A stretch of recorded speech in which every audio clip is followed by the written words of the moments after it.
आंबेडकरांनी स्थापन केलेली भारतीय बौद्ध महासभा, ते काही भांडगुळांनी पुण्यामध्ये जी तयार केलेली आहे तो वेगळा विषय आहे, त्या विषयात आपण जायला नको.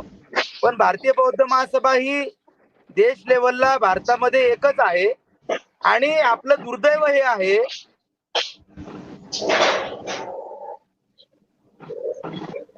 तर तो चालणार नाही. परंतु या समितीमध्ये दीपक भाईंनी सांगितल्याप्रमाणे तिथं RSS ची मंडळी घुसलेली आहे, ती कुठेतरी चालते. हे फार दुर्दैव आहे. आणि मगाशी दीपक भाईंनी जो याचा उल्लेख केला आपल्या देहूच्या तिथला, देहू रोडच्या तिथं सुद्धा जो खड्डा केलेला आहे, तो खड्डा टेक्सास गायकवाडांनी नंतर केलेल्या संस्थेमुळे तो सगळा वाद निर्माण झालेला आहे. त्याच्या पूर्वी 1966 साली ऍडव्होकेट बाळासाहेब आंबेडकर अध्यक्ष असलेली ट्रस्ट त्या ठिकाणी सुरुवात केली होती.